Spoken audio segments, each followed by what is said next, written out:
দেখুন, রাজ্যপাল যে রিপোর্ট দিয়েছেন সেটা সম্পূর্ণভাবে রাজনৈতিক উদ্দেশ্য প্রণোদিত এবং তিনি তার পলিটিক্যাল অ্যাসাইনমেন্ট জনিত কারণে রিপোর্টটা দিয়েছেন।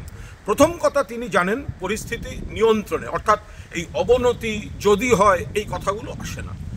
দুই, রাজ্যপাল এটাও জানেন যে ওই সীমান্তবর্তী এলাকায় সীমান্ত রাখার দায়িত্ব তাদের স্বরাষ্ট্র মন্ত্রকের, বিএসএফ এর। যদি ওপাশ থেকে এপাশে হামলাকারীরা ঢুকে উস্কানি দেয় বা অনুপ্রবেশকারী ঢোকে, এই দায়িত্ব বিএসএফ এর, যেটা দেখেন অমিত শাহ। ফলে রাজ্যপালের সুপারিশে থাকা উচিত ছিল যে বিএসএফকে, যারা নিজেদের দায়িত্ব সীমান্ত রেখা থেকে 15 কিলোমিটারের বদলে 50 কিলোমিটার করে নিয়েছে, তাদের সঠিক দায়িত্ব পালন করতে হবে।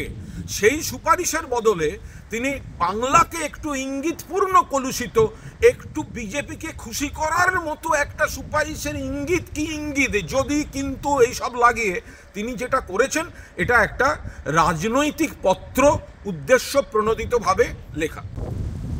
দেখুন, রাজ্যপাল যে রিপোর্ট দিয়েছেন সেটা সম্পূর্ণভাবে রাজনৈতিক উদ্দেশ্য প্রণোদিত এবং তিনি তার পলিটিক্যাল অ্যাসাইনমেন্ট জনিত কারণে রিপোর্টটা দিয়েছেন।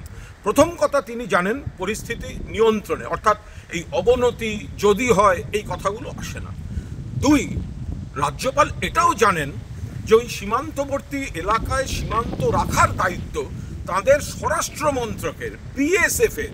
যদি ওপাশ থেকে এপাশে হামলাকারীরা ঢুকে উস্কানি দেয় বা অনুপ্রবেশকারী ঢোকে, এই দায়িত্ব বিএসএফ এর, যেটা দেখেন অমিত শাহ। ফলে রাজ্যপালের সুপারিশে থাকা উচিত ছিল যে বিএসএফকে, যারা নিজেদের দায়িত্ব সীমান্ত রেখা থেকে 15 কিলোমিটারের বদলে 50 কিলোমিটার করে নিয়েছে, তাদের সঠিক দায়িত্ব পালন করতে হবে। সেই সুপারিশের বদলে তিনি বাংলাকে একটু ইঙ্গিতপূর্ণ কলুষিত, একটু বিজেপিকে খুশি করার মতো একটা সুপারিশের ইঙ্গিত কি ইঙ্গিত, যদি কিন্তু এইসব লাগিয়ে তিনি যেটা করেছেন এটা একটা রাজনৈতিক পত্র উদ্দেশ্য প্রণোদিতভাবে লেখা। দেখুন, রাজ্যপাল যে রিপোর্ট দিয়েছেন সেটা সম্পূর্ণভাবে রাজনৈতিক উদ্দেশ্য প্রণোদিত এবং তিনি তার পলিটিক্যাল অ্যাসাইনমেন্ট জনিত কারণে রিপোর্টটা দিয়েছেন। প্রথম কথা, তিনি জানেন পরিস্থিতি নিয়ন্ত্রণে, অর্থাৎ এই অবনতি যদি হয় এই কথাগুলো আসে না। দুই, রাজ্যপাল এটাও জানেন যে ওই সীমান্তবর্তী এলাকায় সীমান্ত রাখার দায়িত্ব তাদের স্বরাষ্ট্র মন্ত্রকের, বিএসএফ এর। যদি ওপাশ থেকে এপাশে হামলাকারীরা ঢুকে উস্কানি দেয় বা অনুপ্রবেশকারী ঢোকে, এই দায়িত্ব বিএসএফ এর, যেটা দেখেন অমিত শাহ। ফলে রাজ্যপালের সুপারিশে থাকা উচিত ছিল যে বিএসএফকে, যারা নিজেদের দায়িত্ব সীমান্ত রেখা থেকে 15 কিলোমিটারের বদলে 50 কিলোমিটার করে নিয়েছে, তাদের সঠিক দায়িত্ব পালন করতে হবে। সেই সুপারিশের বদলে তিনি বাংলাকে একটু ইঙ্গিতপূর্ণ কলুষিত, একটু বিজেপিকে খুশি করার মতো একটা সুপারিশের ইঙ্গিত কি ইঙ্গিত, যদি কিন্তু এইসব লাগিয়ে তিনি যেটা করেছেন এটা একটা রাজনৈতিক পত্র উদ্দেশ্য প্রণোদিতভাবে লেখা। দেখুন, রাজ্যপাল যে রিপোর্ট দিয়েছেন সেটা সম্পূর্ণভাবে রাজনৈতিক উদ্দেশ্য প্রণোদিত এবং তিনি তার পলিটিক্যাল অ্যাসাইনমেন্ট জনিত কারণে রিপোর্টটা দিয়েছেন। প্রথম কথা, তিনি জানেন পরিস্থিতি নিয়ন্ত্রণে, অর্থাৎ এই অবনতি যদি হয় এই কথাগুলো আসে না।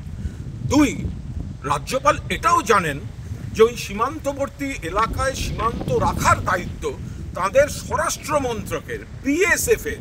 যদি ওপাশ থেকে এপাশে হামলাকারীরা ঢুকে উস্কানি দেয় বা অনুপ্রবেশকারী ঢোকে, এই দায়িত্ব বিএসএফ এর, যেটা দেখেন অমিত শাহ। ফলে রাজ্যপালের সুপারিশে থাকা উচিত ছিল যে বিএসএফকে, যারা নিজেদের দায়িত্ব সীমান্ত রেখা থেকে 15 কিলোমিটারের বদলে 50 কিলোমিটার করে নিয়েছে, তাদের সঠিক দায়িত্ব পালন করতে হবে।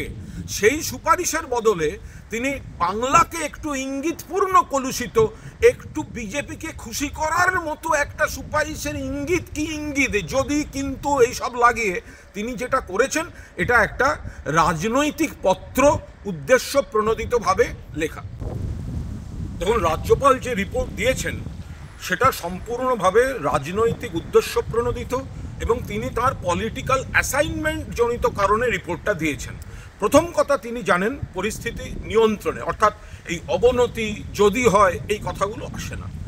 দুই, রাজ্যপাল এটাও জানেন যে ওই সীমান্তবর্তী এলাকায় সীমান্ত রাখার দায়িত্ব তাদের স্বরাষ্ট্র মন্ত্রকের, বিএসএফ এর।